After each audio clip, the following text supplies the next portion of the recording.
everyone to our episode 18 of Drops of Wisdom. In today's episode, we are going to discuss the book 4 Seconds by Peter Bregman.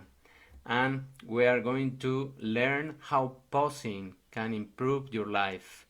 Living in a constant hurry, pressure, or busyness has more side effects than simply giving yourself time to pause or a break to pause. Reflect about your work priorities, how you want important events to unfold, your relationships, and the possible triggers or problems that you could have in the day. It's planning and it's giving a vision in your brain so that you can solve faster any kind of issues that might come. Hence, and stop saying the phrase I don't have time, because if you keep repeating that, that's what the universe is going to bring you every time. Instead, you can breathe, pause, and plan your life. The main quote in this book is: listening is a brilliant tactic it doesn't threaten the other person. On the contrary, they will feel heard and they will be piquing their interest to listen to you. So it is a reciprocal action whenever we listen more to the people that we are interacting with. When you are in a stressful situation, do you sometimes react in a way that ends up making you feel even worse? Many people respond to stress in self-defeating, counterproductive ways, such as yelling or starting an argument when there is not even a reason to start the argument with someone. So how do we transform this unhelpful behavior into habits that save our time and energy and mental sanity? The first step is pausing and breathing for 4 seconds. Just 4 seconds is the amount of time that you need to take one deep breath in and out.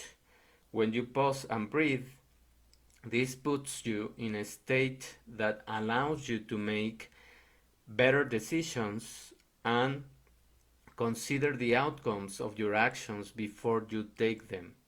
So that is going to give you a layout of the things that you are doing and help you not to react unconsciously over the things that you are just living. When you pause and breathe, this puts you in a state that allows you to make better decisions and consider the outcomes of your actions before you take them. For example, let's picture something with a situation that is happening in our lives. Let's say that your kids are refusing to brush their teeth before school. It is already the third time this week, so you can feel the anger bubbling up inside of you. You are about to lose your cool state and start yelling, but instead you resist, you pause, you breathe those 4 seconds, and after doing so, you will feel a little calmer and clearer into how to respond, and maybe you can come up with a toothbrushing game instead of succumbing to the counterproductive reaction of shouting. In addition to the 4 second breath, in a stressful situation, it's a good idea to identify an area of focus rather than a goal. So, what is the big purpose of your day? To finish one or two things, that's the big picture. So just pay attention to those two things that you want to finish in that day rather than just moving forward and trying to finish more things, because that will just lead you to look for shortcuts and to look for things that are cheating.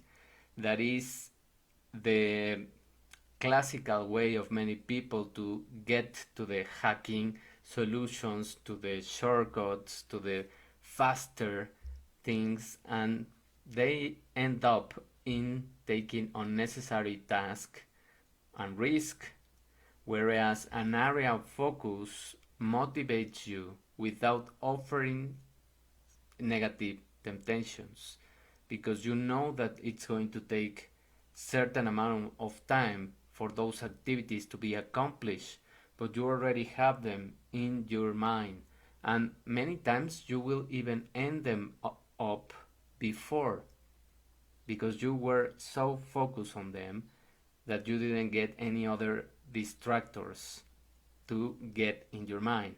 So now let's create a diagram of everything that I am saying and try to understand how can we create a more reflective process every time that we perform an action. There, this is a diagram that has been performed in the changing brain, the art of changing your brain, the art of lightening up more areas in your brain. So the sequence starts with reflecting. What do you want to accomplish? Then plan how much time, more or less, you will take for one of the activities to perform.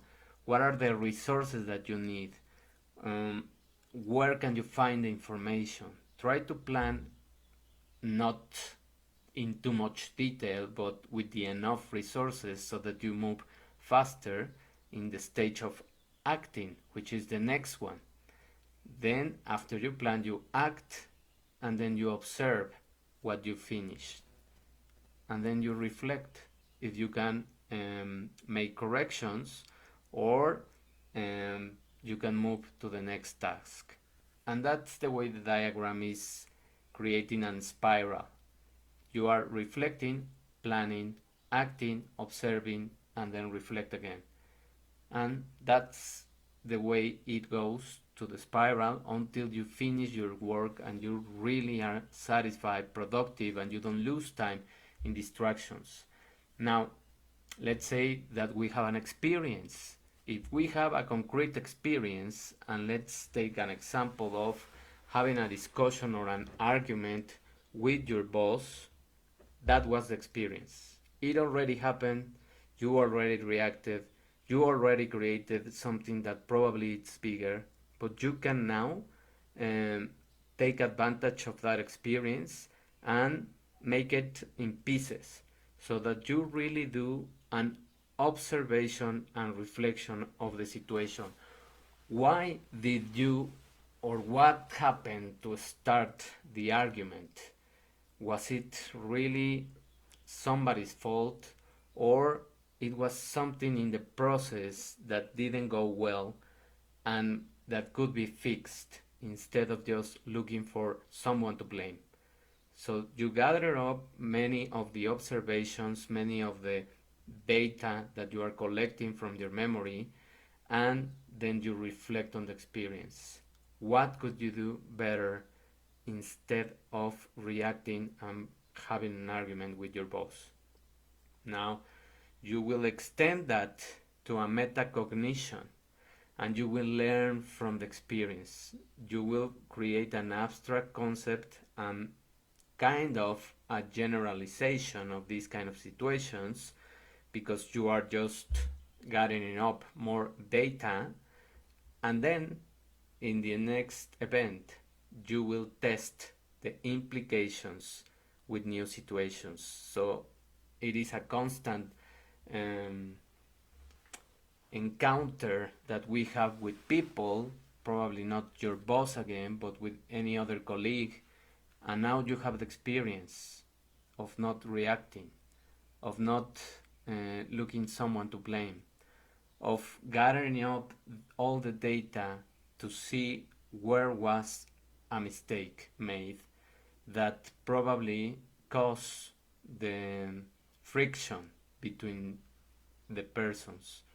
So that's how we have to start learning, by the experience, reflecting on the experience and making it into pieces, observing the pieces of what happened, and then creating a generalization or a concept that can be flexible in the next situation, because we will know what to do. And that is metacognition learning practice and creating a new, much better upgraded experience in the next encounter that you will have with anyone. That's the way we are going to work, by pausing, reflecting, and not just being in automatic pilot and being distracted either by the tabs in your screen or by the distractions in your phone, because you now have a clear purpose. And every time you distract, it's like a meditation. Just set your mind to your breathing 4 seconds and then focus again in what you were doing. Thank you very much for paying attention. I hope that this information is helpful for you.